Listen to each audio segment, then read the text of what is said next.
Hola, soy Carla Barrionuevo Aguilar y hoy les voy a comentar desde mi punto de vista qué tiene para nosotros en la actualidad la obra Tradiciones Peruanas de Ricardo Palma. Bueno, en primer lugar, Ricardo Palma fue todo un personaje. Este caballero fue escritor, periodista, fue político y fue un aficionado enorme a la historia y al lenguaje, y además llegó a ser director de la Biblioteca Nacional.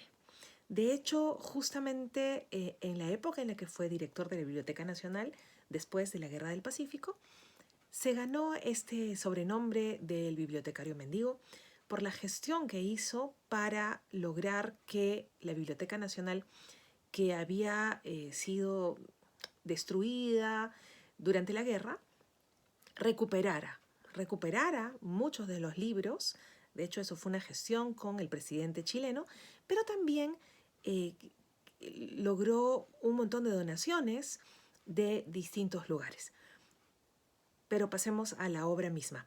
Las tradiciones peruanas se publicaron en 1872 e incluyen una serie de artículos o relatos cortos basados en cuestiones históricas. De hecho, tienen normalmente bases históricas, pero son ficciones, en mucho son formatos como de leyendas, de costumbres, de anécdotas, un poco como chismes, ¿no es cierto? No son exactamente historia, es decir, no los podemos tomar estos textos de esa forma, pero sí son literariamente muy interesantes. Tienen un manejo lindo del lenguaje. Nos explican, por ejemplo, cómo se utilizan refranes o de dónde vienen ciertas palabras o ciertas frases, pero también nos muestran a personajes muy interesantes de la historia, de distintas épocas, además de distintos momentos históricos del Perú, en una mirada muy cotidiana, como para mostrarnos no solamente las costumbres en general, sino también el carácter, ¿no?, de ciertos personajes. Eh, ¿Qué tiene esto para nosotros ahora? Bueno, en primer lugar, eh, para mí, una cuestión interesantísima es justamente el lenguaje, ¿no? No solamente las palabras mismas que se utilizaban en esa época, sino también los juegos de palabras. Hay una de las tradiciones que a mí me parece encantadora, es Don Dimas de la Tijereta, en que justamente lo central es, en el fondo, el uso de una palabra que tiene más de un significado, ¿no? Eh, Hay también otras tradiciones que son simpatiquísimas en relación con los distintos virreyes o con personajes como, por ejemplo, la Perricholi, ¿no? Pero también hay algunos en relación con cuestiones religiosas. Y, por ejemplo, una de las tradiciones que me parecen más lindas es en la que se habla de los milagros de San Martín de Porres, ¿no?, que son los ratones de Fray Martín. ¿Qué tiene de gracioso todo esto?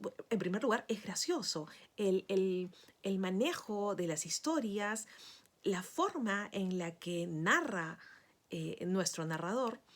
Todo ello hace que sean muy, muy simpáticos los textos. Además, son muchos textos de distintas épocas que han sido escritos por separado, han sido en muchos casos artículos de revistas o periódicos. Entonces, es muy fácil leer saltando, ¿no? No tenemos que leerlas en orden. Entonces, uno puede ir leyendo una tradición un día, otra tradición otro día, jugar un poco a detective para entender qué es esta palabra, a qué se refiere, de repente usar un diccionario, encontrar de dónde vienen ciertos usos. Hasta hace algunos años había un juego en que parte de las frases era que uno iba a comprar huevos y lo mandaban a la otra esquina. Bueno, eso aparece explicado en una de las tradiciones, es decir, de dónde viene esa idea supuestamente. Ahora bien, es verdad que obviamente es un texto de hace mucho tiempo, 1872 es la publicación, y hay algunas cuestiones que, por ejemplo, a mí me resultan desagradables, ¿no? Hay algunos elementos muy fuertes, obviamente, por la época, en relación con cuál es el lugar de la mujer en el mundo, ¿no? Que es algo que obviamente en la actualidad no tiene ningún sentido, pensar que las mujeres tendrían que ser solamente reducidas, ¿no?, a ciertos papeles. Incluso en algunas de las tradiciones se celebra el hecho de que un hombre golpee a una mujer o incluso que la mate. Entonces, esas cuestiones tendrían que estar totalmente eliminadas o verse como bárbaras en este momento, en el sentido de que cómo alguien podría pensar así. Pero bueno, estamos hablando de algo de hace muchísimo tiempo, de otros pensamientos, de otra época. Y esto justamente, ¿no? Es decir, ¿por qué tiene sentido revisar el pasado? Porque es una buena manera de aprender de dónde venimos y entender también qué cosas estamos viviendo ahora, pero además porque nos permite crear un futuro, armar un futuro, pensar en un futuro en el que recuperemos las cosas interesantes, ciertos formatos de bondad, de solidaridad, de amabilidad, de cariño al lugar donde hemos nacido, sin irnos a extremos, eh, pero también para ver qué cosa no queremos para el futuro. Gracias por escuchar. Hasta la próxima.